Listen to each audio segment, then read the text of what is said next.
Alright, I'll see if I can get these little babies on video. These are the blue deltas that I just got last week, I guess. Tuesday, I think. Losing track of days. I think today's Sunday, and yeah, that's when I got them. So, see if we can get them on here, but one of the females just had some fry. That's a couple of eyeballs right there. It kind of looks like they might be going after the fry, so they are going to be coming out. The fry. Once I find them all, I got a small container to put them in. So, one of the females, I think it was the one that was chasing them. That one, I believe, had the fry, so luckily the babies are fast, so it'll give me a little bit of time to get them out. I just fed the fish some live baby brine shrimp and also a little bit of ground up flake food so I can keep them preoccupied as I look for the babies. So yeah, I'll update a couple other things and be right back. Alright, this might be a little hard to see, but I did get a good couple dozen of the fry out. Probably about 15 to 20, not 24. And there's still a couple more in the tank with the adults, the blue deltas, but I really can't get them out. They keep hanging in the back, and I can't actually get to that. So there's a couple there. I just bumped my finger into the tank, and they all moved, so you can see they're in there. And for now, they're in like a 1 gallon container with a airline. And they were just fed some live baby brine shrimp. And we'll keep an eye on it. I'm going to have to free up a tank now for a good 18 or so baby blue deltas. So I'll update some other stuff. And what would you name a camel with no hump? Hump free. That's actually one of the worst ones I've ever said. Alright, hang in there. This is pretty cool. I'll throw it in the middle of a video. Next one. It's an assassin snail, and it looks like it's taken out a smaller pond type snail. So I guess it's kind of like alien, where it just swallows them up. See if I can zoom out a little bit. Pretty cool. That part right at the edge there is the snail. And that's Mr. Assassin Snail with his 2 horns. So, well, I'll get back to the regular video. These are the Blond Stoerzbach yellows I got from him, Lowerswords. The water is finally clear. And for you people not in Philadelphia, water means water. I can't even say it right. And that one's got the long fin going on. So does this adult female. But so far so good with these, and I think I'll be separating out some of these younger ones, and then I'm going to start some crosses. I want to cross these with the yellow deltas at some point, and also the snow white albinos, and that's probably going to be it. Anyway, just threw this in the middle of another video, so hang in there. Alright, my red grass line is kind of taking a hit. I had a 2 tanks crap out on me a while back, and I trying to bring them back. I was down to I think 4 males, 5 males, and 1 female, and I was able to get this moving again. I got a bunch of fry in there. Some of them are younger males growing out. And this is going to be a bit of a work in progress to get this line back to where it was. I actually used to do really well with this line when I would enter them in red bicolor class in IFGA. So obviously I'm not going to be doing that this year.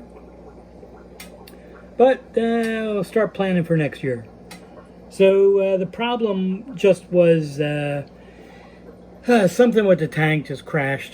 2 tanks actually, of all the young ones that I had growing out. But these have devolved a little bit to like a mosaic, which kind of makes them a red bicolor more than a red grass. They do still have some of the characteristics of a grass. They don't have as much of the like a Nike swoosh on the side of the body on the males. A little hard to keep them in focus. They're moving.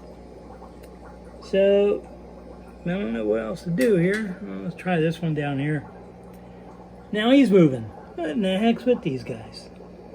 There we go. So you don't really see the swoosh thing on the side on this male. And I really don't know how to bring that back other than some kind of selective breeding. But I'll get to that once I get some numbers again. So there's also a chance that some of these males will grow out to look like they should. So I do have a few left of the metalhead grass. I could cross them in, but then I'd have to get the metalhead characteristic out again. So it'll be a work in progress, but at least I didn't lose the line. For now, I have them all in one tank, and trying something different. I'm using these kind of filters in some of the tanks. It's a little bit more of a sponge area. Let's see if I get a little bit of a break with not having the tanks crash or something. But these are nice. Obviously, I won't be selling any for a while, and I won't be showing any for a while. But so a lot of work to be done with these. So thankfully, the larger female, which has had all the fry in this tank, is still hanging in there. So maybe I can get a couple more drops out of her. But yeah, we'll see. Like I said, it's a work in progress, and it's going to take some time. All right, I'll add some more stuff. All right, here's a bit of an update on the two baby axolotls. They look exactly like axolotls now. They are probably about 2 inches long, maybe an inch and a half.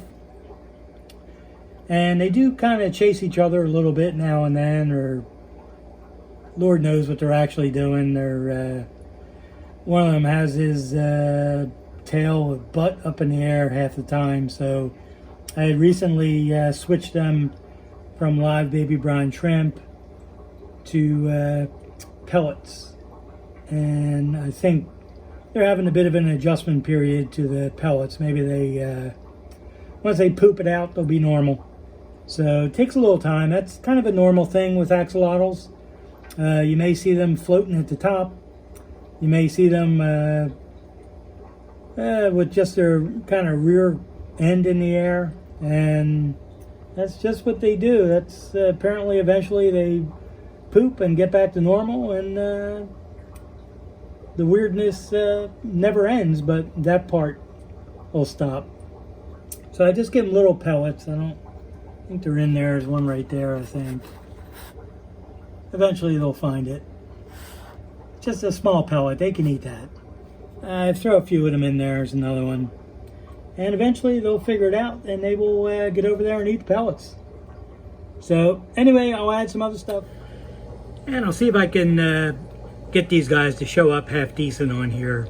This is a tank I kind of did a cross of the Japan blue double swords. No such thing as double blue. And you can see that kind of is pretty much one right there. See if I can get this to focus. Not easy with not so much light. And I also got some like this one, which is totally different. It's kind of cool. So I'm just colony breeding this thing until I see which type wins out. I got a few extra spots on them in the front of the body, and I need to get the dorsals a little bit longer.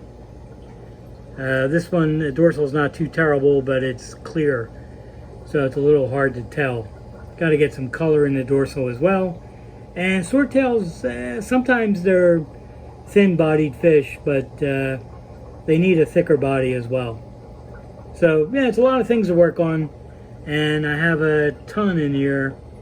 It's a bunch of fry as well. As you can see right there, he's just taking a break from life, I guess. And these are nice for double swords. You don't always see this strain of guppies around, but they are common. And all these females are as chunky as can be, and there should be some more fry in this tank pretty soon. I have a trying to focus on that guy.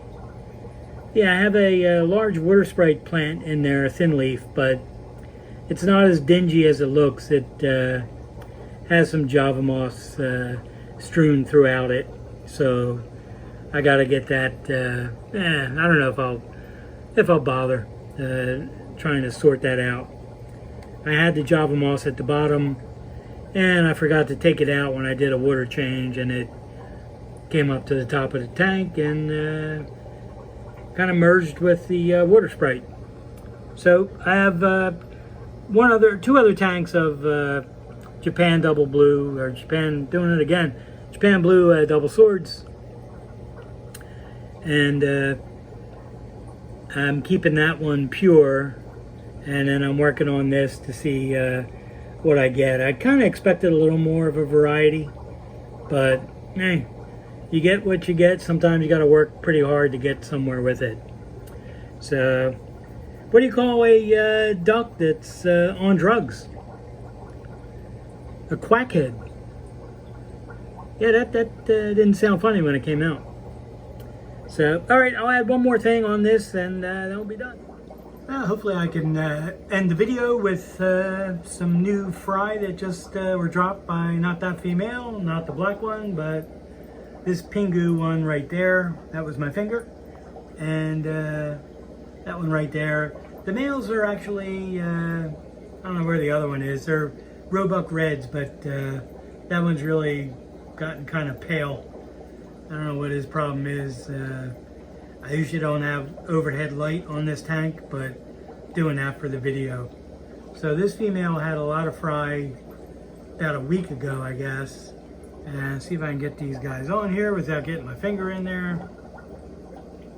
There's quite a few. I have to get them out, but in order to do that, I have to have a place to put them. So there's, I didn't bother counting them yet, and these fish don't bother the fry, so it's probably going to take a day or two before I come up with a place to put them. Most likely what I'm going to do is I'm going to leave the fry in this container that I put everything in to film, and I'm going to put the parents into a 5.5 of their own. So that's something else I got to get working on. I got to free up probably 2 other tanks. I have everything set aside for the new fish when they get here, which I hope will be the end of this coming week.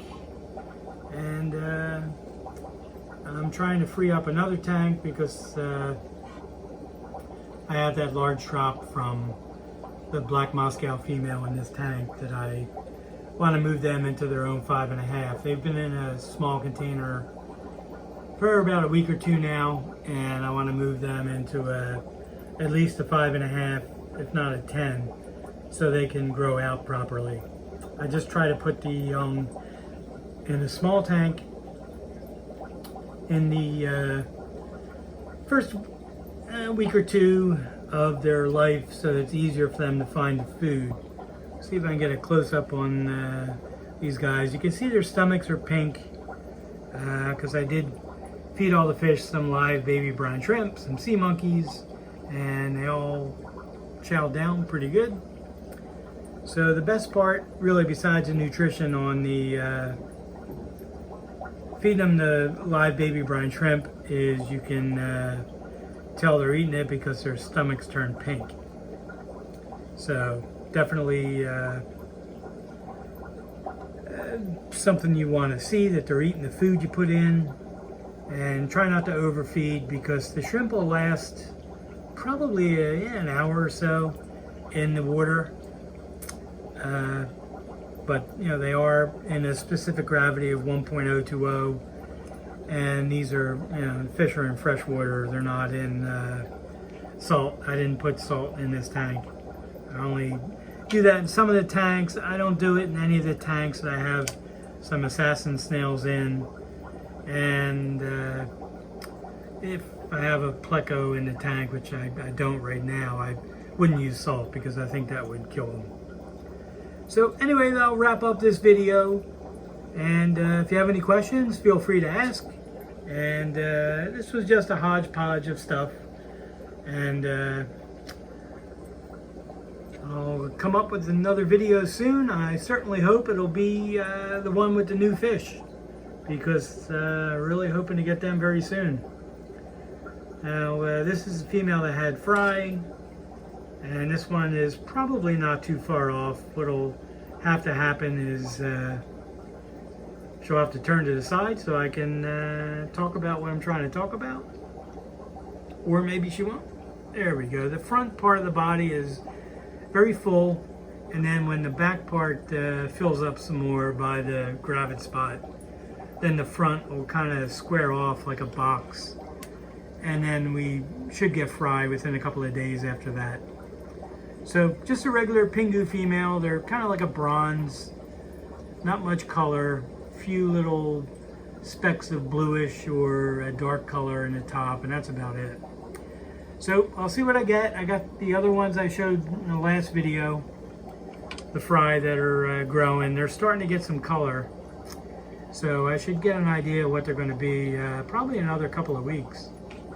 Anyway, thanks for watching. I appreciate it. Have a good one.